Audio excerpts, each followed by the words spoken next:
enjoyed watching Atletico Madrid yesterday. I'm glad to be here. I'm glad to be here. I apologize, I don't speak Spanish. I will speak in English. There will be a lot of time for you to speak in Spanish. A lot of time.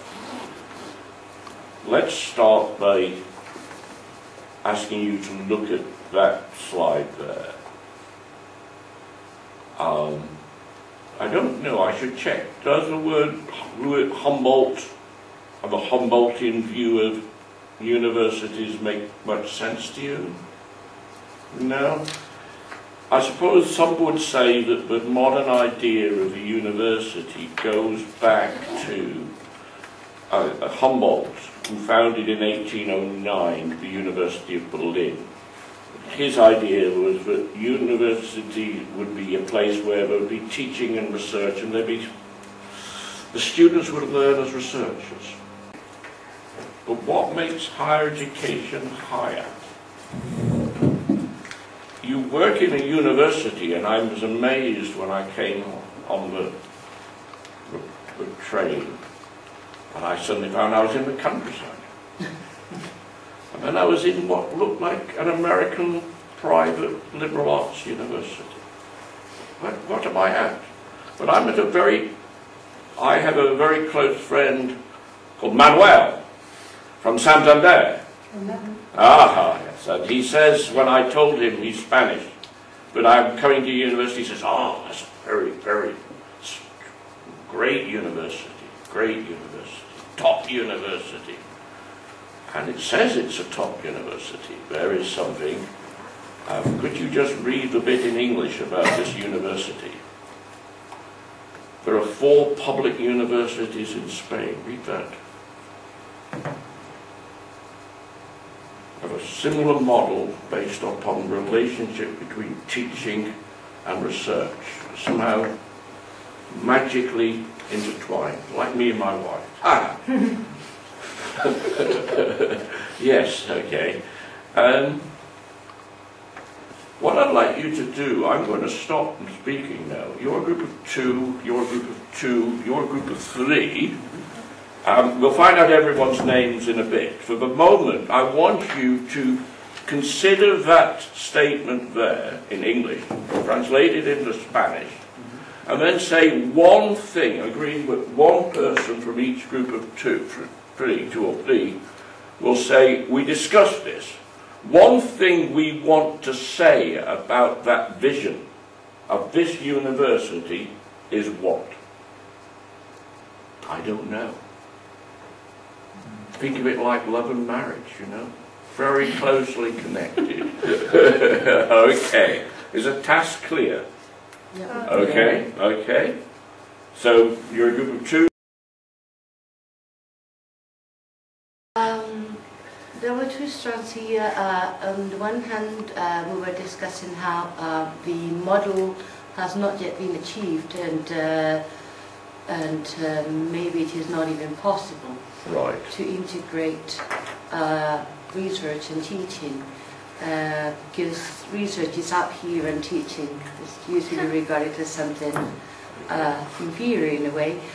But we were also thinking whether it makes sense to try and push the project forward from that particular viewpoint, or rather to try and think of the needs of the university today in a completely different world, and try to provide different answers for a different setting.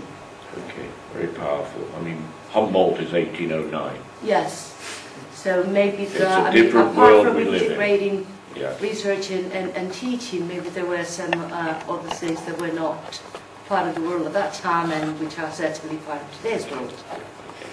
Okay, give us one thing from Ken, your position.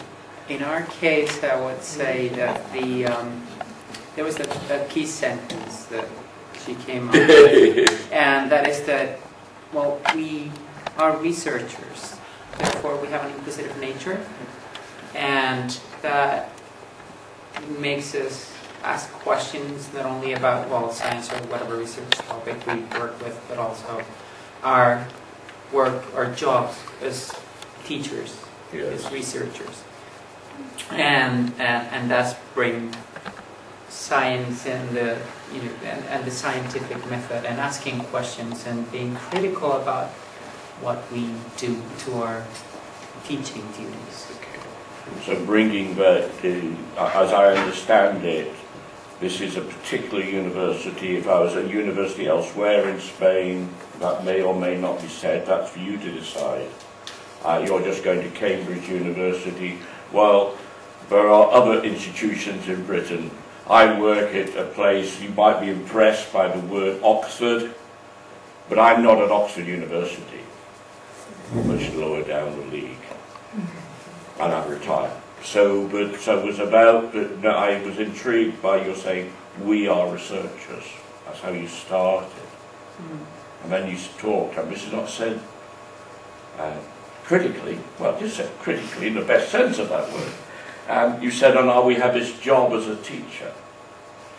Now maybe I'm reading too much into that. You decide. Perhaps so. Okay, give us one thing that came from your role. Yeah. Linking into this, I am from the same department of Elena and Aurelio, so we believe, we see ourselves as researchers, not as teachers, and I think we're beginning these years to see ourselves as teachers.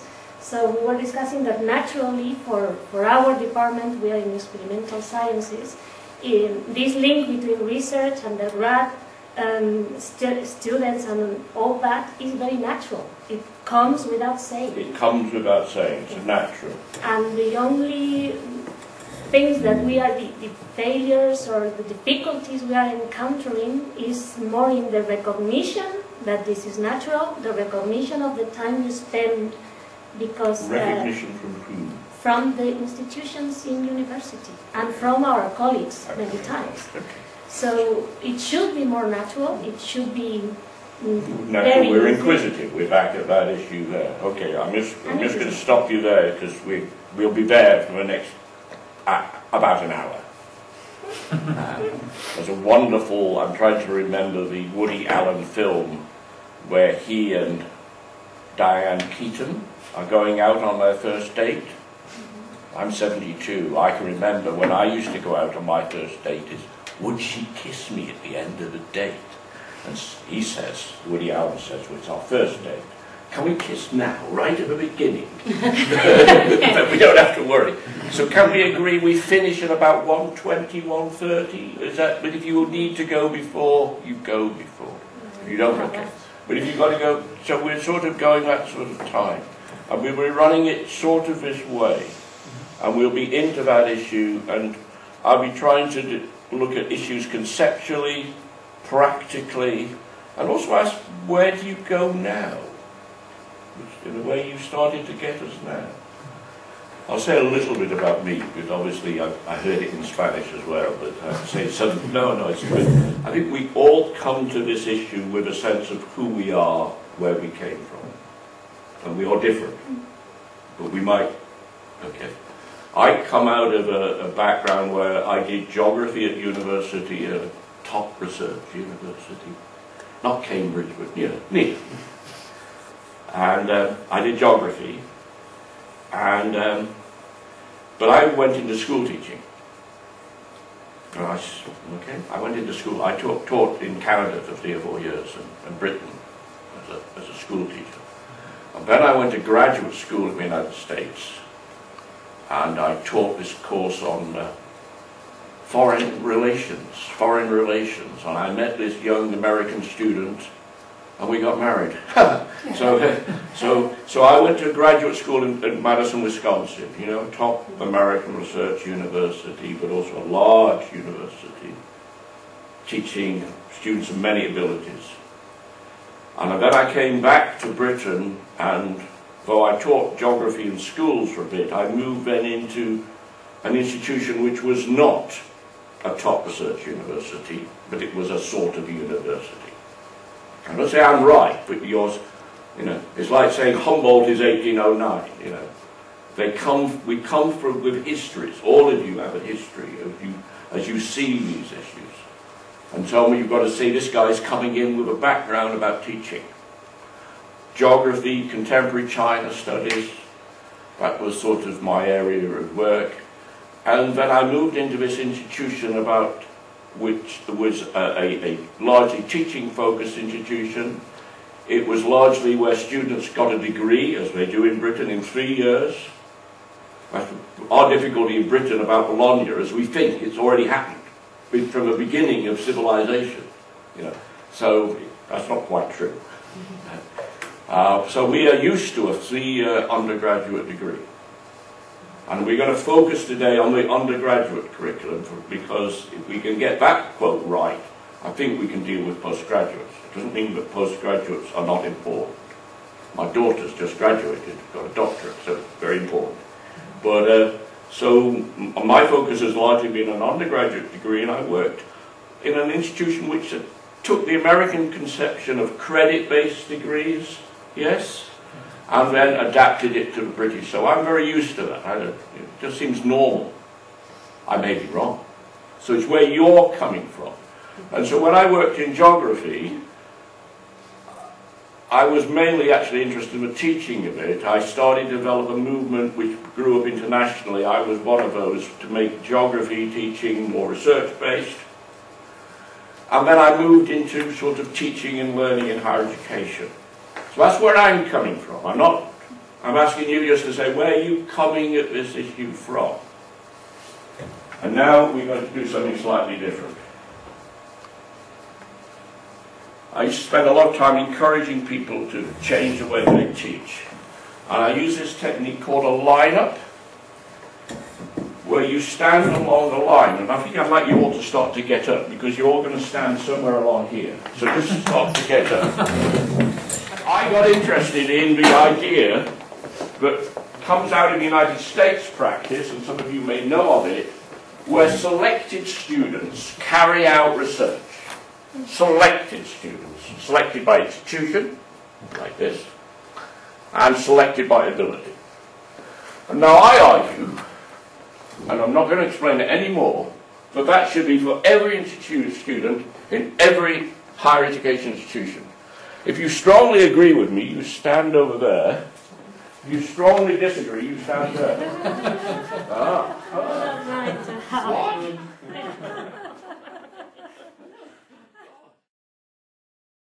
What? One of the big issues in UK higher education, I know UK system well, I know the US system well, Canadian, Australian, etc. My knowledge of the European system is less.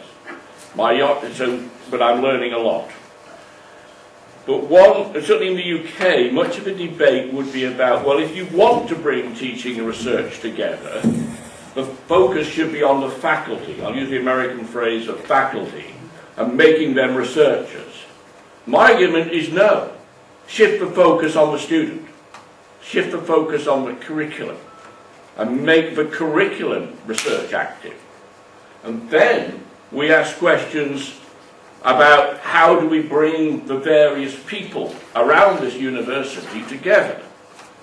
Joaquin would know that one thing I said, bring the librarians today. They're probably the key people that can really help. I'm a great Wikipedia fan. Some people think Wikipedia is... No. How do we help students to read and use Wikipedia? Librarians. So part of me is to say, yes, there are interesting issues about to make a research-led or research-active curriculum. Do you need to have faculty who are researchers? My argument, yeah, okay. Doesn't have to be everybody.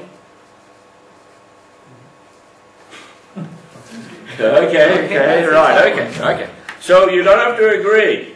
By the way, all this stuff will be up on the web. So, you know, if you want to take notes, do so, but everything will be up on the web. I think there's an interest, but also we are at a particular institution. And what counts and what valued and how you are hired and what you are hired for. So you're likely to be, okay.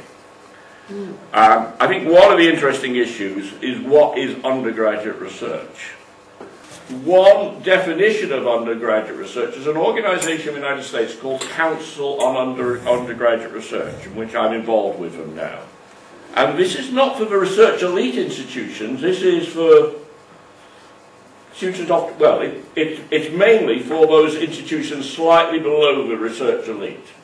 And it defines undergraduate research as a student making an original contribution to the discipline. Well, I'm 72. I've written a lot. How many original contributions have I made in my life? And I'll ask you to ask that question to yourself. To me, that's setting the bar pretty high. I'll use my last football analogy. It's like saying we all got to be Messi or Ronaldo.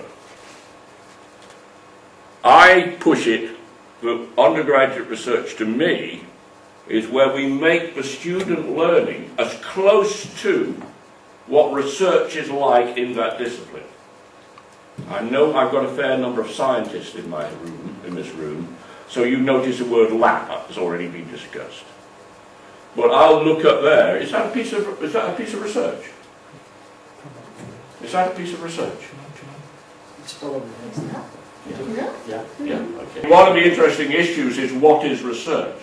Yeah. And notice I said all disciplines.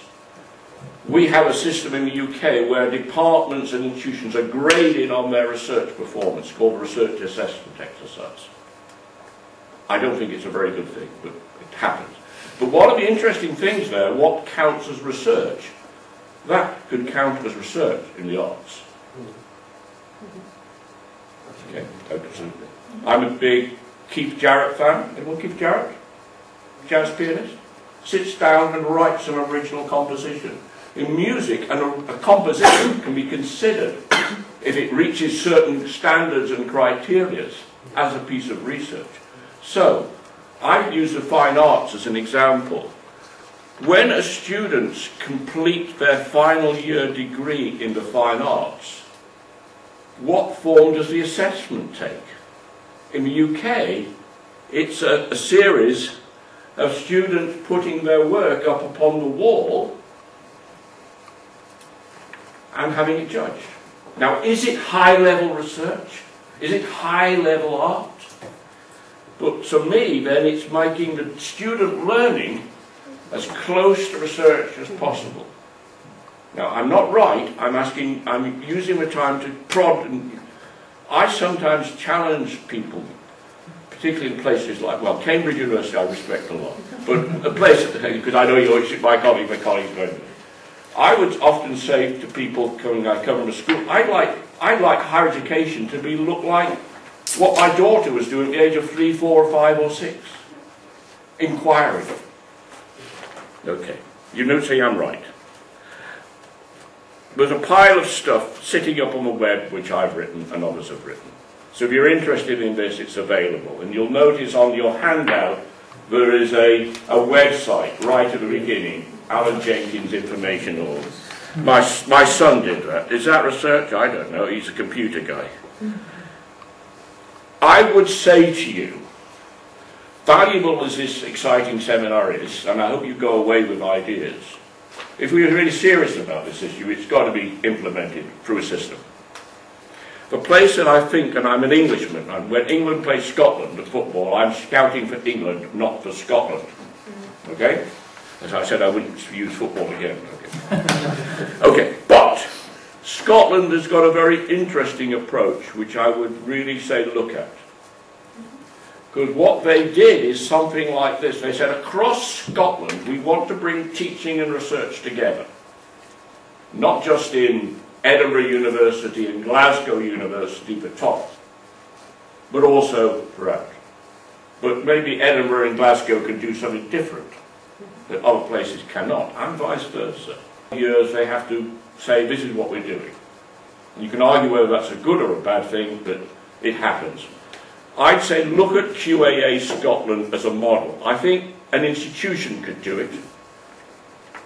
And I'm not asking to come back, but I will say to you, if you could persuade the rectors of your 4 universities, come on, we're different from many other universities in Spain. I have no difficulty with that.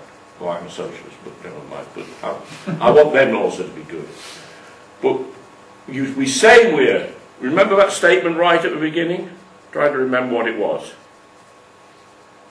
That one.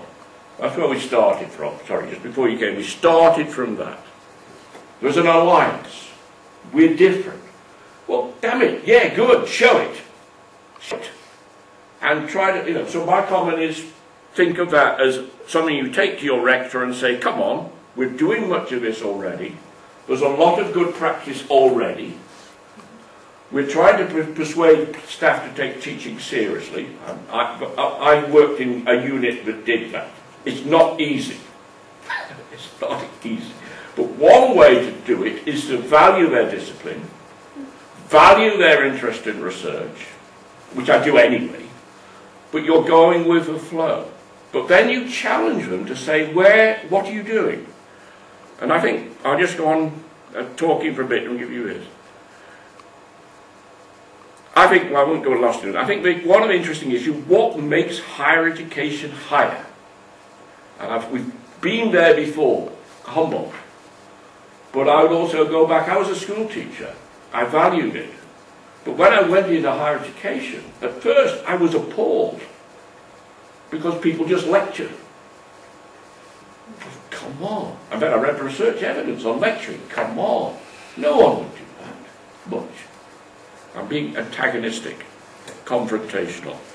But I think what I value higher education as a place where we're doing something which is taking the students into some form of complexity. We might also be helping them to be employable. We like to be employed. So I'm not against employment. But we're doing something in higher education to me. Anyway, you don't have to agree.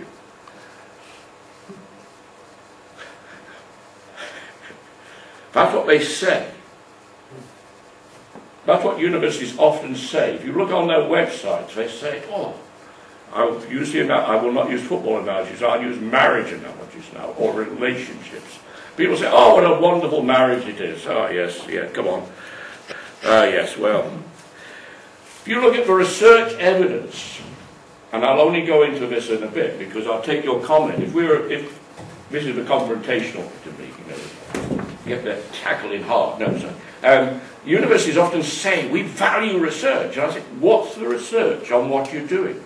What's the research evidence? The research evidence on the relationship between teaching and research, and there's been quite a lot of research on it, and I've been marginally involved, is something like this, that if you look at, depends of course how you research.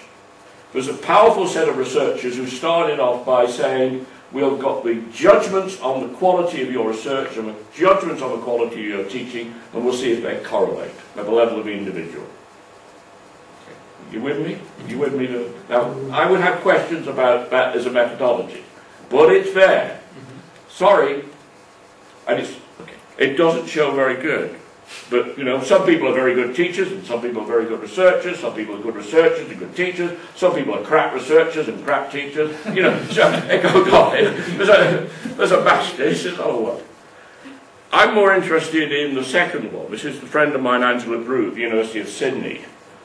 And she, in fact, it grew out of research we did at my institution, Oxford Brookes, which remember is not Oxford University, it's Downhill, where we did focus groups around the university in different disciplines of a student experience of staff research. I'll tell you, the last time I used the analogy of marriage.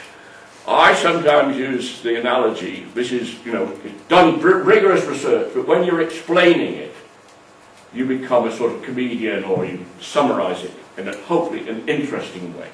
See your face, question.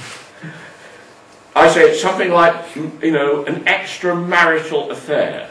A man and a woman, a man and or a woman having a relationship, sexual relationship outside their marriage. It's kept very secret, it's kept late, done at weekends, and it's kept separate. That's the relationship from a student experience at Oxford Brookes of staff research. Now, we didn't write that when we wrote it up in research articles, but what Angela Brew, then who took that research and carried it out at the University of Sydney, the student, and we're talking a lot about undergraduates, they know something's going on. They wonder what it is and what it's to do with us. Now that is a great simplification. It varies from disciplines, but to me that's the most powerful one. I'll go on to the other thing. In the United States, there's been a very strong, this was a fascinating review, and I note your work on higher education policies, I remember that. The research, this was a study in 2003 of the American research universities, the MITs, the Harvards, the Madisons. Now I was a grad student. And it says, look, the universities say on their websites the students are benefiting from these great world-famous professors. Do they ever see it? Do they ever see him or her? Do they taste? Not just, okay. So, well, a lot of evidence that universities have a teaching committee and a research committee, or research policy and a teaching policy, but where's the connection? I worked in a university in New Zealand where was a head of research. I went up the corridor and talked to a head of research. I went up the corridor and talked to a head of teaching. Well, they hated each other at a personal level, but policies were totally separate. That is very usual in the research we've done. Now, you don't have to agree with my summary of research evidence. Others would give a different summary. But I would suggest it's not as strong as we want it to be. It's a relationship that needs to be connected. So you come back to two or three key issues. What makes higher education higher? What's particular about your institution, your discipline? But if we say it's something about the student coming into a world of research, which is what I think it is, you don't agree, then we have problems. I think we've also learned a lot in the last few years. I'm going to shut up in a minute. You've got a handout, okay? When we talk about linking teaching and research, and I think I'm obviously at times making things easier but also more simple than they are by setting a stereotype. But people will say things, oh, I tell students about my research. Now, I think that's valuable. I'm doing that now. This is my research area. I'm speaking. Okay? Now, what we've all done is say, well, if we're going to bring teaching and research together, we need a language to talk about it. On your handout, page 2, you'll see a sort of language which has been developed. Every time a group of us involved in it write it up, the words shift. But you can see what we're saying. One is students, if you look at your curriculum now, to what extent is it research-led, in that it's telling the students or involving the students in some way in knowing about the current research in their discipline, which is what I've just been doing. In some cases, and this varies from discipline to discipline, there'll be a strong emphasis on learning research methodologies. I know some of you are scientists, you know. I was on the human side of geography, but now some disciplines, say psychology is a very good one. If you look at the course offerings, am I speaking too fast? Okay. Okay. If you look at the course offerings in psychology, you'll say statistical methods, qualitative research design, focus groups. It's a strong emphasis in the discipline on research methods. And I would see that's probably true in some of the sciences. I'm interested in how do we pull so that the students are acting as researchers. The student is research-based. It's like there is a piece of research by a major researcher in the discipline, and if we look at the undergraduate curriculum in art and design, that could even start in day 1, year 1. The students are learning as researchers. They may not know it's research, and it's an interesting issue at what point you pick up a language. Tell them this is what you're doing. That's a very critical issue. But also, we could say research tutored, where it's a very common thing in the humanities, where we'll say, here is an analysis of Nessun Dorma here is an analysis of a research, here is a research paper in my discipline, we'll all discuss it. So it's research tutored. Now I'm not saying those are perfect. The people who've been involved in it have been creating that for some time, and we repeat. I'm going to shut up now. I've got, you'll see in your handout, lots of case studies. And so you'll see my approach in this sort of issue is to say, let's talk about research evidence, let's explore your views, let's give you a language to talk about it, but then let's look at some case studies. Now, they're case studies where I think they're interesting. Whether they're excellent is another issue. They're interesting. They are all attempts to bring teaching and research together. And there's two I'm going to look at in particular.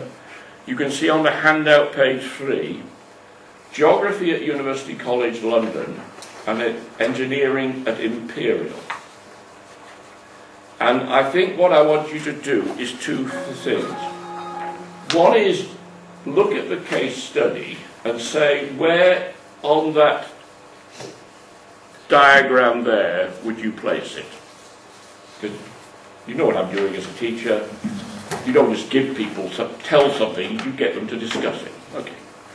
But also, what's happened at departmental level to bring teaching and research together?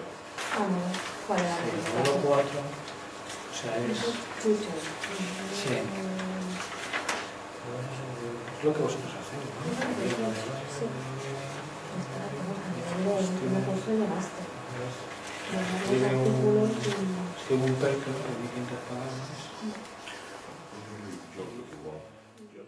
Okay, because of time, I'm going to shut it there and then come to it.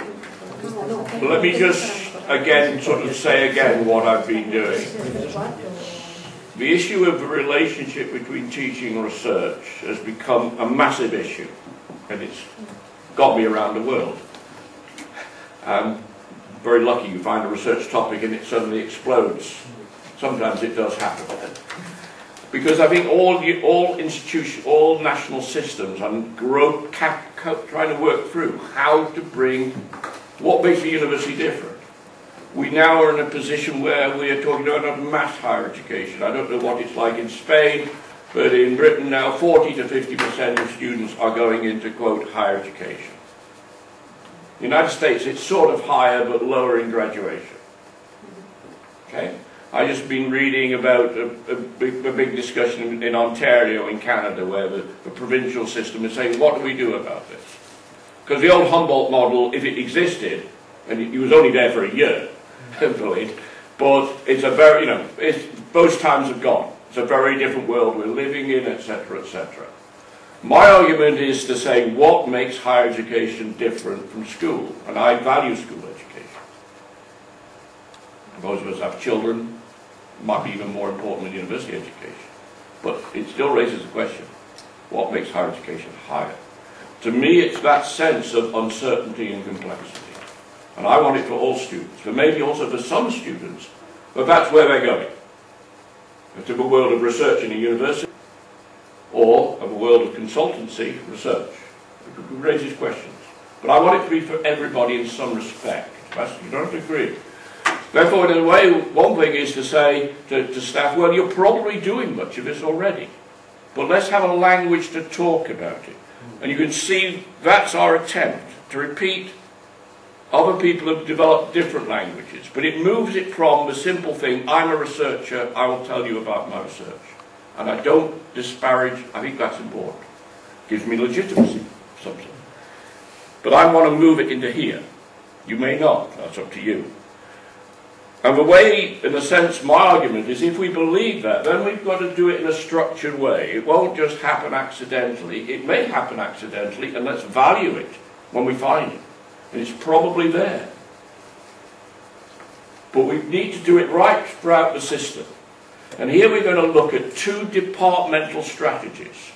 To me, a department's a critical thing because it's often where staff are hired, it's where their teaching roles are defined, it's where their research roles are often defined. Doesn't mean that the institution is not important or the national system. And if you glance at the rest of his handout, you'll see that there's case studies from right throughout, right up to the national system. And if you're really interested, I'll push you back to say, well, there's all that stuff there if you want to go back to it. But let's worry about 2 case studies. And I repeat, I think they're interesting ones. So, let's take geography. Where would you put, if this group here, we'll ask them to do that, and then we'll ask you to come in on geography and your engineering.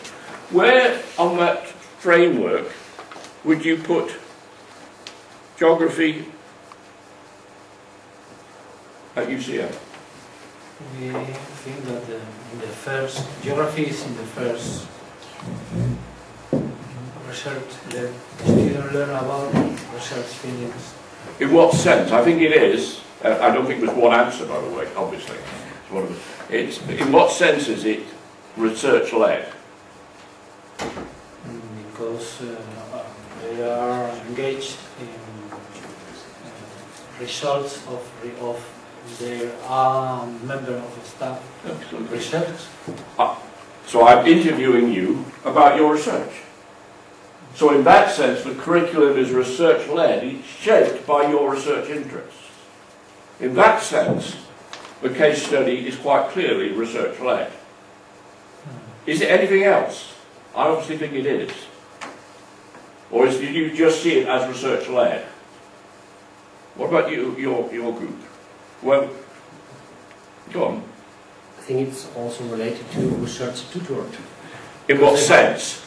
Because they have to discuss a paper and they have to interview the author of the paper, so they deal with different opinions about a piece of work, a piece of research.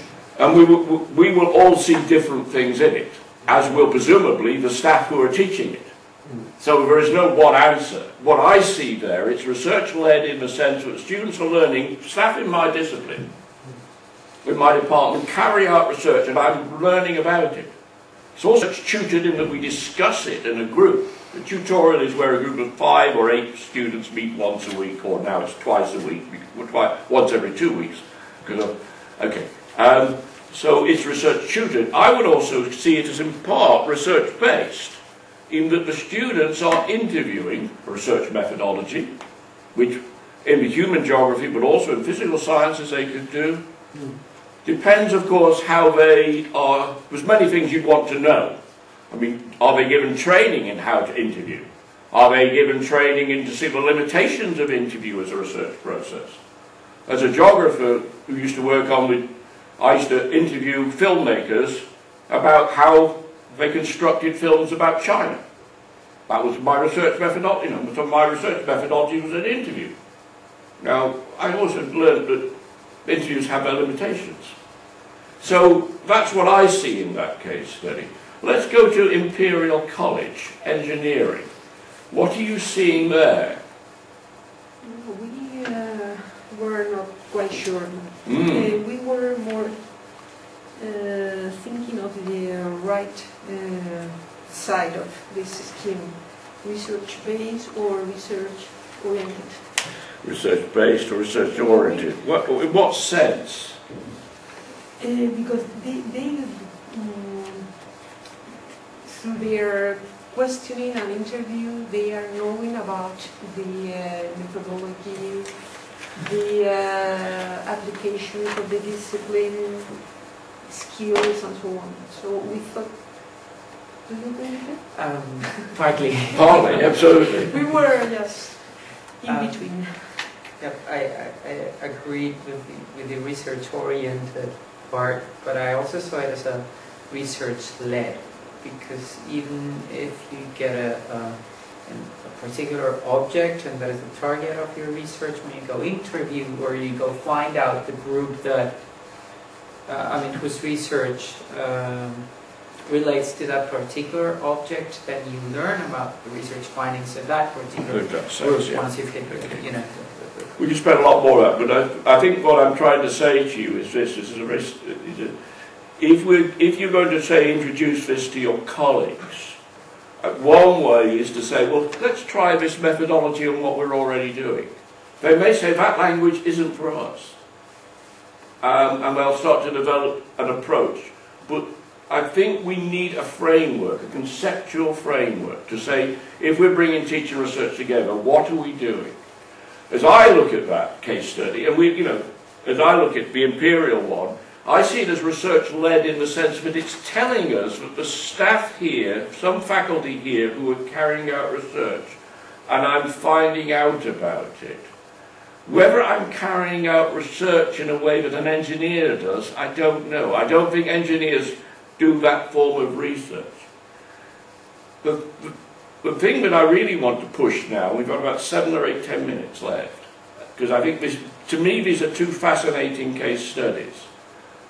I don't get lost in whether they're good practice. I think they're interesting practice, and I think in fact they do something quite critical. Does anyone see what might unite them? Or what's happened at a department? Imagine you're head of department. What have you got to do to implement that? So I'm fishing. I don't think, at least here, it would be a problem of the head of the department. It's probably more a problem of the coordinator, of the degree. Of course, okay, well, it depends what the role is, okay. Okay. So you would think, I think here that the key question would be to shape the course rather Yes. than the teachers, to shape the course with objectives and with aims that Okay. necessarily would imply that students do research and learn by doing. Okay. Well, you know your context, I don't, okay, so I'm thinking course team, department, yes, so. Anything else you want to add there? I think that the key is also how to coordinate teachers to develop the same methodology in terms of research-oriented courses. Because I think that the key, so different teachers working together within a project in which you can mix some of this oriented researching process. Anyone want to add anything else before I push in what I see in it? The problem I am seeing here in this context, in the Autónoma, is how many colleagues will be willing to leave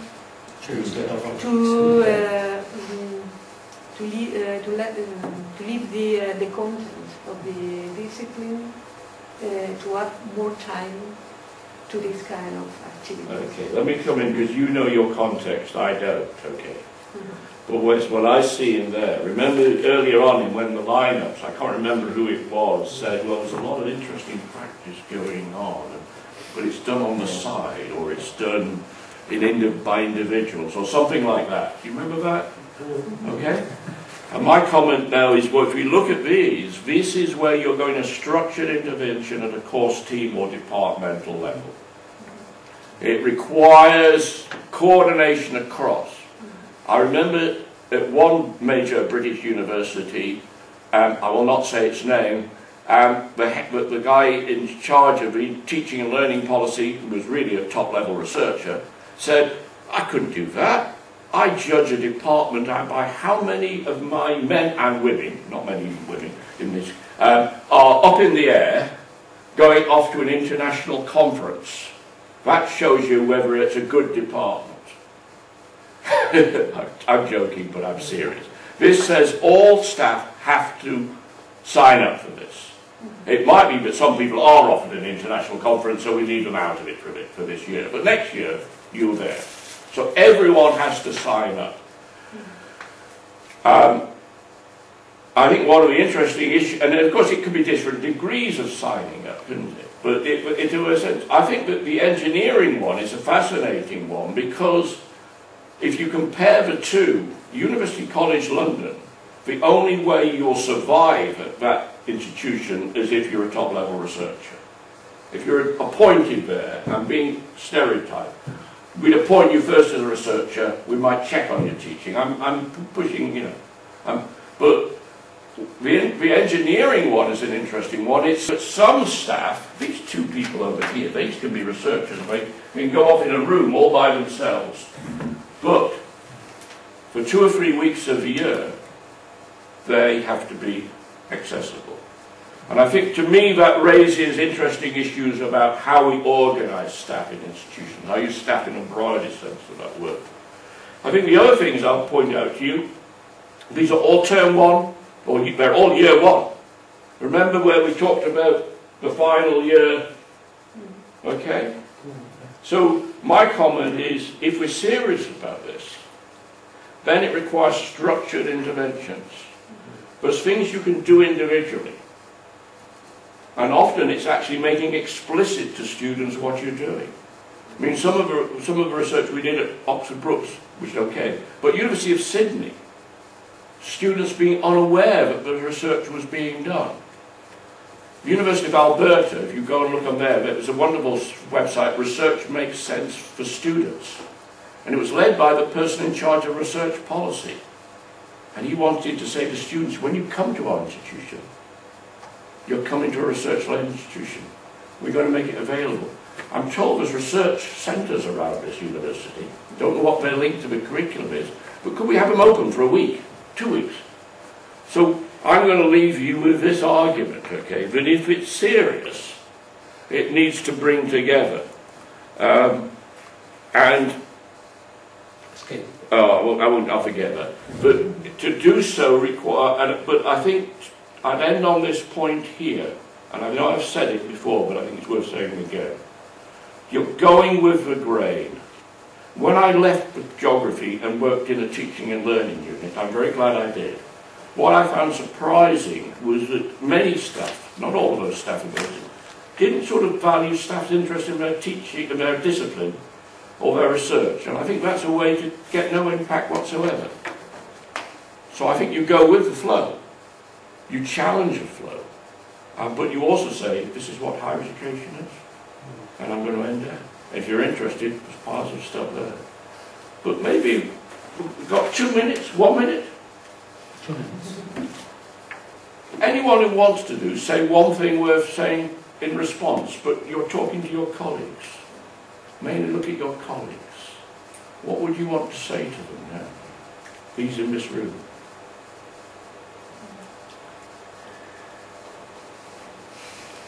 Give us 2. I don't want to be the person to end. I've got one. I don't think it's as difficult, at least in this university. I honestly don't think it's that difficult. I think it's natural. We began with that idea. It comes with our mainstream, at least in some departments, and we only ask for more recognition of the time it takes, because it's frequently a one-to-one type of learning activity. It's of course more time consuming, of course more resources consumed, and it only takes, in my view, a few more input from our institutions. One comment, and one more. Go. I think I can't understand university teaching without researching. So the key is how to involve your students in your research. Because most of us, I think, we do research.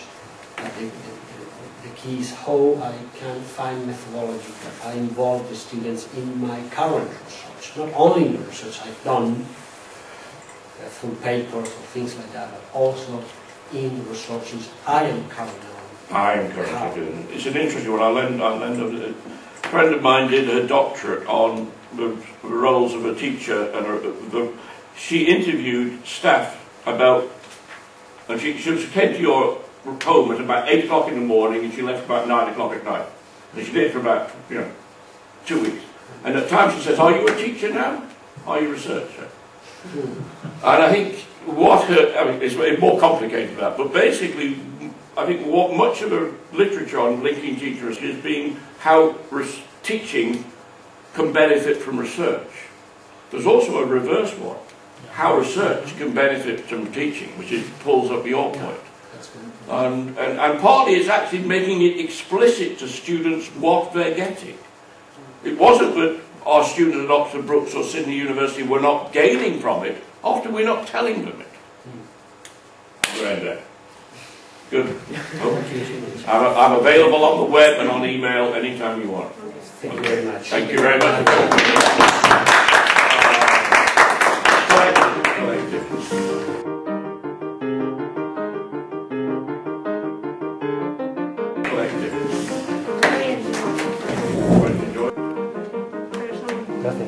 we'll be discussing this issue right. And say it very quickly. I don't want to, you know, but your name. It's like marriage. Okay. This one. 2, 3. I'm shutting up. About 4 or 5 minutes. And we need to. Do people know? Okay. We'll go on.